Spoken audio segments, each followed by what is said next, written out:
Hello दोस्तों, स्वागत है आपका हमारे यूट्यूब चैनल में।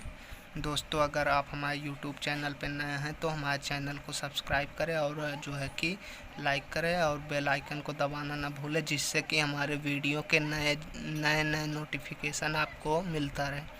तो दोस्तों, आज हम लोग जो है कि लॉ की एक जो है कि लॉ ऑफ टार्ट का एक इम्पॉर्टेंट टॉपिक जो है कि टार्ट का मीनिंग, नेचर और उसकी डिफिनेशन को समझेंगे। तो आइए चलिए हम बिना देरी किए वीडियो को स्टार्ट करते हैं। जो टार्ट होता है, टार्ट का मतलब होता है कि अ रॉन्गफुल एक्ट। अगर कोई व्यक्ति कोई रॉन्गफुल एक्ट करता है तो वो जो है कि जिससे किसी भी व्यक्ति के जो है कि राइट का वायलेशन होता है, तो वो जो है कि टार्ट कमिट करता है, वो उसके खिलाफ कोर्ट जाके सूट ले आ सकता है और जो है कि कंपनसेशन के लिए लाइबल होगा। तो दोस्तों, हम बिना देरी किए इसके नेचर और मीनिंग को देखते हैं। तो the word tort derived from the Latin term tortum. जो ये टार्ट शब्द होता है, ये लैटिन वर्ड टार्टम से मिलके बना है, विच मीन्स टू ट्विस्ट, जिसका मतलब होता है कि तोड़ना, मरोड़ना।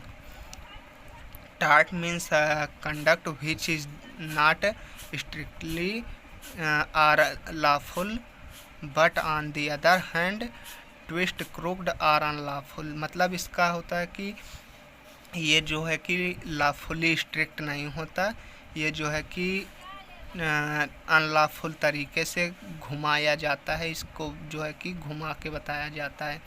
Tart is a wrongful act. Tort एक रॉन्गफुल एक्ट होता है। It is a civil wrong, यह एक सिविल रॉन्ग होता है। Which is origin by the tortious. ये जो है कि जो टार्ट कमिट करता है उसके द्वारा तब जो है कि उत्पन्न होती है कि when he breach of a duty primarily fixed by the law, जो कि उसकी ड्यूटी जो लॉ द्वारा फिक्स की होती है, अपनी उस ड्यूटी को जब वो ब्रीच करता है तो यहाँ पे जो है कि उसकी लाइबिलिटी और जो है कि ये टार्ट जो है कि कमिट होता है या उत्पन्न होता है। तो it is equivalent of English word wrong. ये जो है कि इंग्लिश वर्ड रॉन्ग के सिमिलर होता है।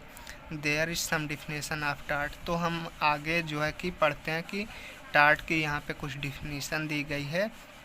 पहली डिफिनेशन है दोस्तों, according to section 2M of the limitation act 1963। तो लिमिटेशन एक्ट के सेक्शन 2M में जो डिफिनीशन दी गई है लॉ ऑफ टार्ट की, पहले हम उसी को देखते हैं। Tort means a civil wrong. Tort जो होता है एक सिविल रॉन्ग होता है। Which is not exclusive a breach of contract और ब्रीच ऑफ ट्रस्ट। ये जो कि न सिर्फ कि ब्रीच ऑफ कॉन्ट्रैक्ट और ब्रीच ऑफ ट्रस्ट है, इससे अतिरिक्त कुछ है। दोस्तों, ये जो है कि टार्ट की फुल डिफिनेशन नहीं है, इसकी फुल मीनिंग को नहीं शो कर पा रहा है। फिर दूसरी डिफिनेशन हम लोग जो है कि सालमंड की देखते हैं। तो सालमंड की दूसरी डिफिनेशन जो है कि ये दूसरी डिफिनेशन सालमंड की है। तो सालमंड क्या कहते हैं? It is a civil wrong. यह एक सिविल रॉन्ग है।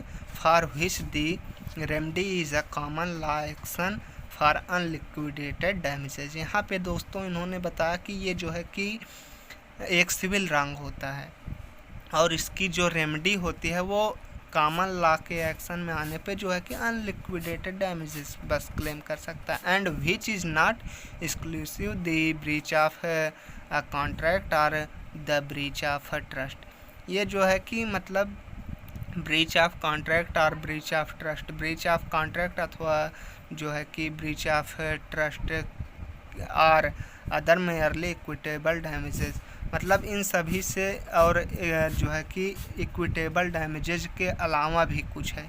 तो दोस्तों, सालमंड भी जो है कि टार्ट की फुल मीनिंग को नहीं डिफाइन कर पाए। इसी पे दोस्तों इन्होंने एक थ्योरी दी थी जिसको हम लोग पिजन होल थ्योरी कहते हैं।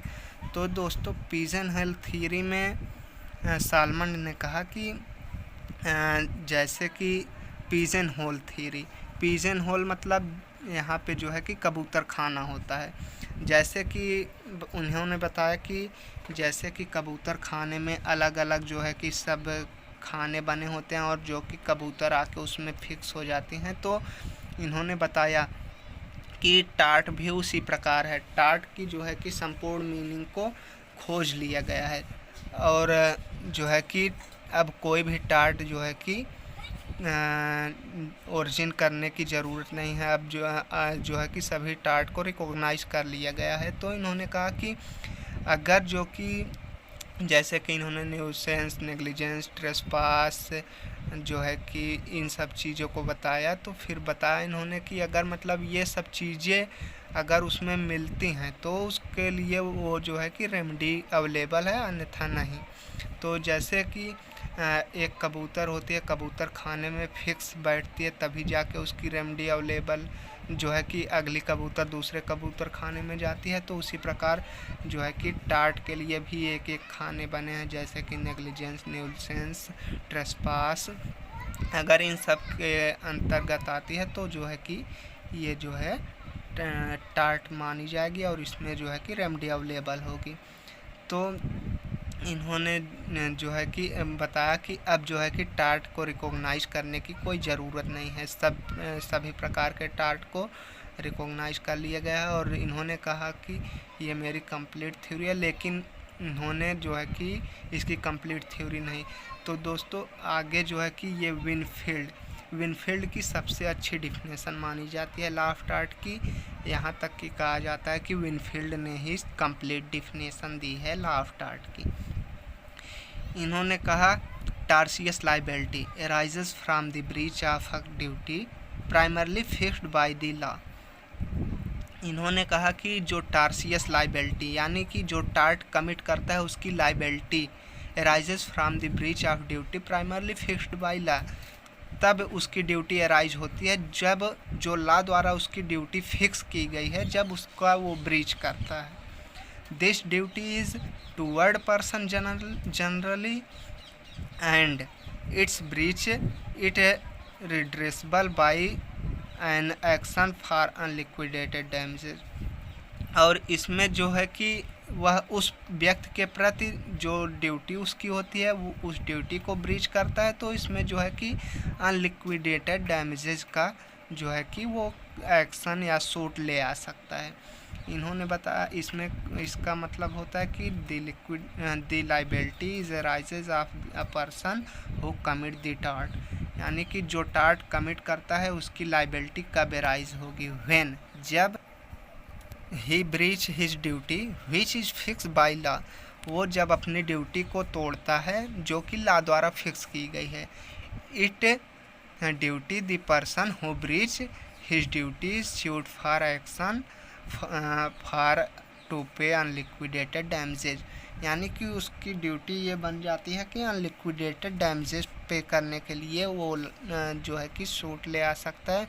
द कोर्ट देखती है दैट कि what is the reasonable remedy for the tart, यानी टार्ट के लिए जो कि रीजनेबल रेमेडी होगी जो है कि कोर्ट वही रेमेडी फिक्स करेगी। ये नहीं कि अगर जो है कि उसका जो है कि 10 रुपये का नुकसान हो रहा है तो, या फिर ऐसा कुछ हुआ है 10 रुपये का ही नुकसान हुआ तो कोर्ट उसको 100 रुपये दिलवाएगी, कोर्ट उसको 10 ही रुपये दिलवाएगी। Winfield definition is complete definition. Winfield की डिफिनेशन जो है कि ये कंप्लीट डिफिनेशन मानी जाती है, क्योंकि उन्होंने कहा कि it is law of tart, it is not law of tarts. इन्होंने कहा कि it is law of tart, यह लॉ ऑफ टार्ट है, it is not law of tarts, ये जो है कि लॉ ऑफ टार्ट्स नहीं है। क्योंकि अभी जो है कि जैसे जैसे हमारी सोसाइटी डेवलप करेगी नए नए टार्ट का जो है कि ओरिजिन होगा, तो अभी ये जो है कि कम्प्लीटली जो है कि ओरिजिन नहीं हुए हैं। अगली जो है कि डिफिनीशन फ्रेजर की है। फ्रेजर कहते हैं it is an infringement of right in rem of private individual given a right of compensation at all suit of the injured party। Fraser कहते हैं, Fraser says that it is the act, यह एक act है which is harm to right of anyone, जो कि किसी के right को हार्म करना या उसकी राइट का वायलेट करने पर जो है कि होता है। द इंडिविजुअल यानी कि कोर्ट या law given the right to injured party, जो इंजर्ड पार्टी होती है उसको एक राइट देता है for suit to against the tortious, जो टार्ट कमिट करता है उसके खिलाफ जो है कि सूट ले आने की। तो धन्यवाद दोस्तों, आज का टॉपिक यहीं पे समाप्त होता है। हमें लगता है कि आपको ये वीडियो पूरी तरह से अच्छे से समझ में आ गया होगा।